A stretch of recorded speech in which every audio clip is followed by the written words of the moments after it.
Hi everyone! This video is about our experience in the World Expo 2025 in Osaka, Japan. We were there all together as a family with small kids, and I decided to share pavilions that we decided to visit, which ones were our favorite, but mostly just lessons learned, tips and tricks, and what you could maybe do to make your trip to the Osaka World Expo a little bit better.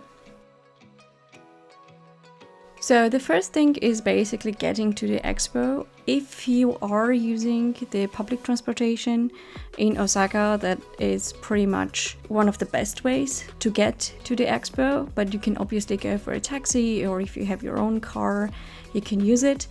I think the best way to decide what method would work for you is to actually check their website. Even though I'm not generally very fond of their website, they do provide some information on transportation and how to reach the area depending on the transportation method. So, first of all, we had tickets and we had the reservation for a specific time. We have learned by that time we visited the expo that many people had to stand in the queue. However, one thing you need to consider is there are priority queues. So go there because this would be a shorter queue and you are allowed to use the priority queue with small kids or if you're pregnant. Basically, this will be your shortcut into not waiting in a queue for too long. We did exactly that, and we basically had to wait 5 minutes instead of 45 or 60 like many other people had to wait in the regular queue.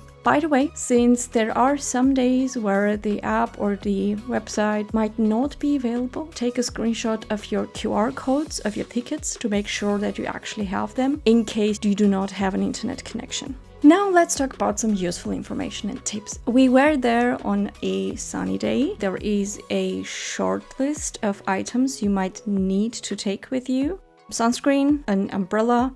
Morning and evening hours are obviously better for walking around under the sun. Try to stay in the shade as much as you can. I mean, using mostly the wooden circle. And also, don't forget to stay hydrated. You can take some water with you, but there are also free refillable water stations everywhere. They are pretty easy to use.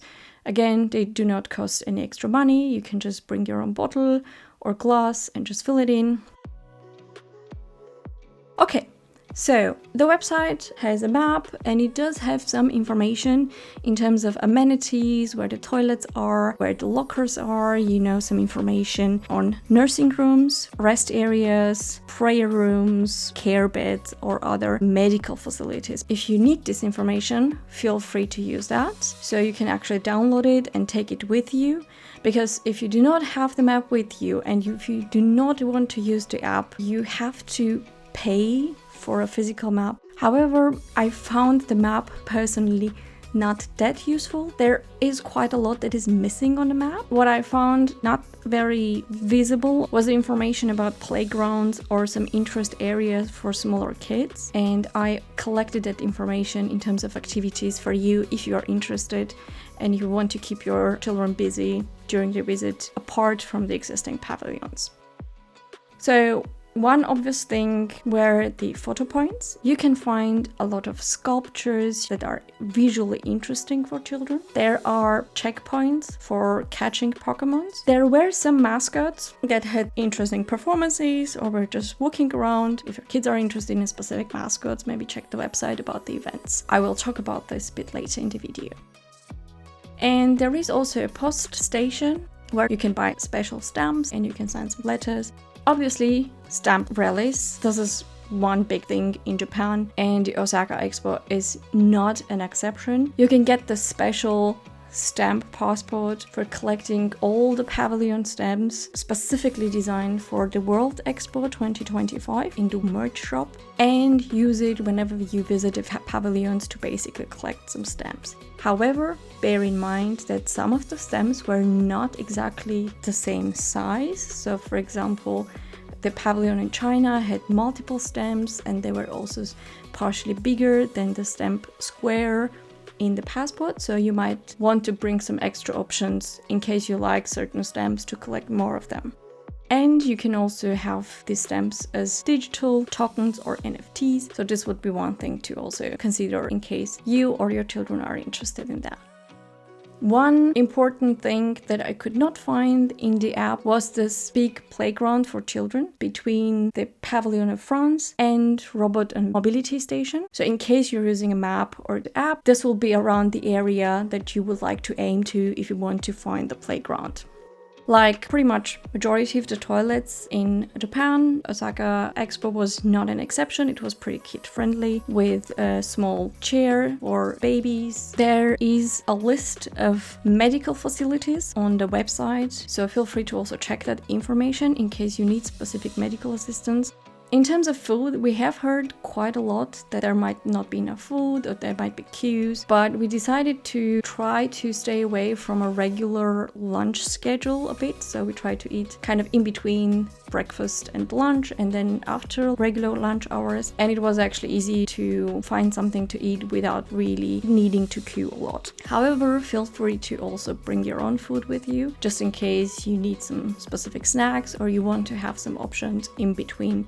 On the website, you can actually find the whole list of all the restaurants and shops. You can also find their opening hours. Feel free to check this in case you need to check some information on allergies.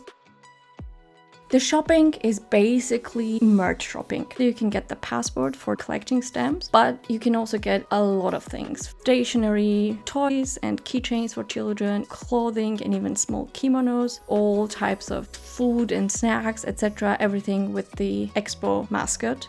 Apart from everything else that I've told you about the activities and ideas, what you can do, there is a whole events list. So make sure you filter the events on the date of when you want to go to the expo and check what kind of events they have. Now, let's talk about the pavilions themselves, what we have visited, and if we had any favorites. Some of the pavilions have priority or accessibility queues, and these are mostly empty. The first one that we visited was the German one, and we found it actually really cool.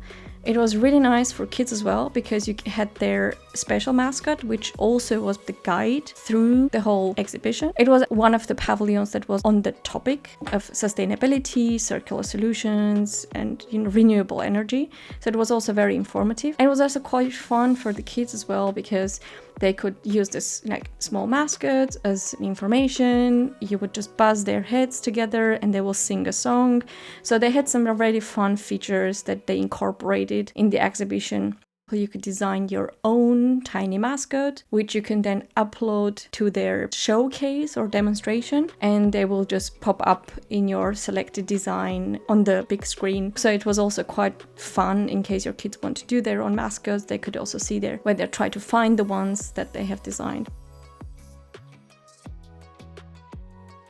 And at the end, you had to return your guide through this funny slide. So it was a really nice experience.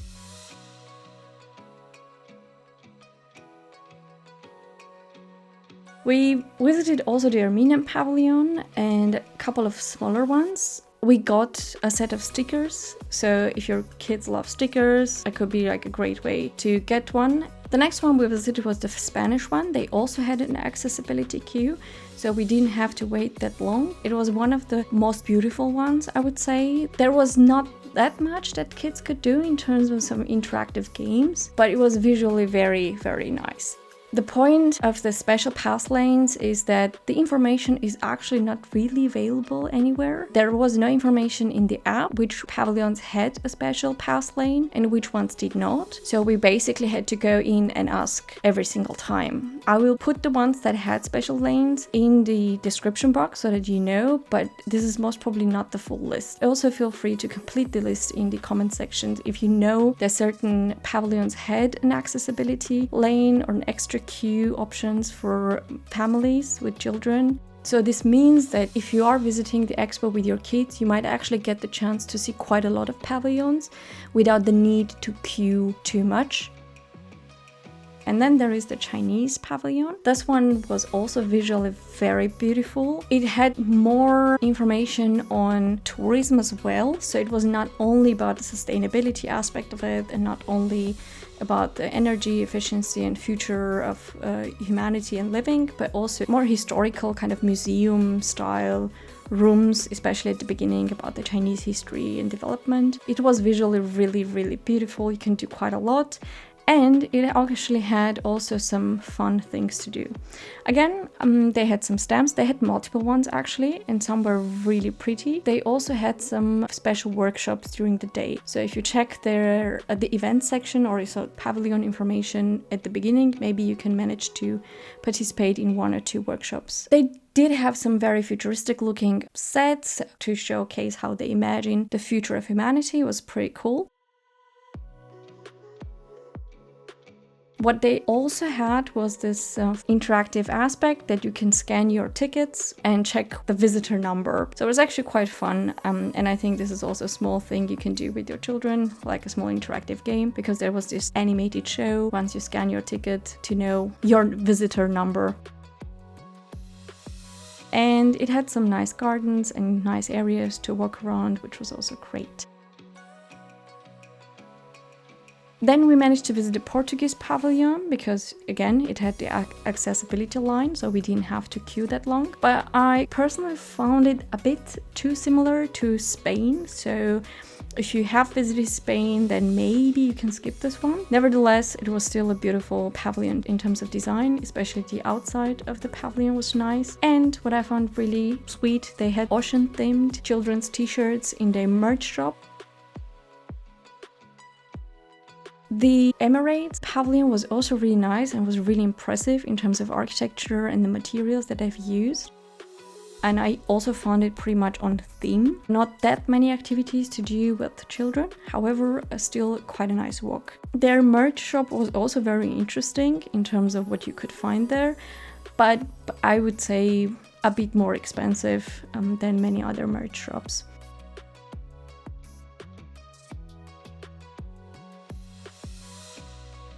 Then we decided to visit the Thai pavilion.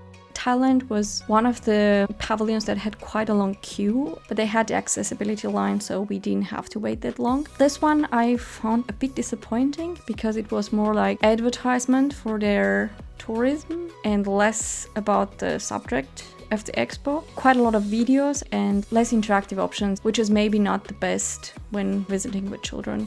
There were some smaller countries or joint areas where you could visit multiple pavilions, for example, like Mozambique had some extra games there you could play. The accessibility line was only without strollers, so bear in mind that if your children are sleeping, you might not be able to access these pavilions, even though you could do that once they're awake. I will put that information in the notes as well to make sure you know which pavilions we checked in terms of accessibility to plan ahead. And one thing we did actually at the end was walk around through the circle, and it was really, really nice with the beautiful view around the area. We got to see a really beautiful sunset as well. At the end, we did visit quite a lot of pavilions. The overall experience was fun if you do not have high expectations and if you are a bit more flexible in what you would like to see and what not. The thing is that your experience with individual pavilions pretty much depends on how long you waited and what your expectations are. However, since we're talking about visiting the expo with kids, the making plans might not always go according to the plan. We decided not to reserve any time slot and just try to see as many as we can. We just found the reservation system not exactly the most user-friendly system. But our experience was also that many people who had some reservations of time slots still had to wait 45 to 60 minutes to go in. One important thing is that with the accessibility line, you might actually end up visiting more than you think you would. So this will definitely elevate your experience more than going there as a, let's say, regular visitor and having to queue for almost every single pavilion for an hour. Obviously, You do you. This is what we decided to do to have a less stressful day in general. We were quite exhausted, to be honest, by the end of the day, but we still enjoyed the day quite a lot. And since many pavilions are open up until 9 or 10 in the evening, so feel free to also go there a bit later during the day and staying there longer. I know that parents know their kids the best, so you know what would work for your children, so make sure to plan ahead. And if you have any questions, feel free to ask me in the comment section. I will try to be as helpful as I can. So, thank you so much for watching and have a great day. See you in the next one.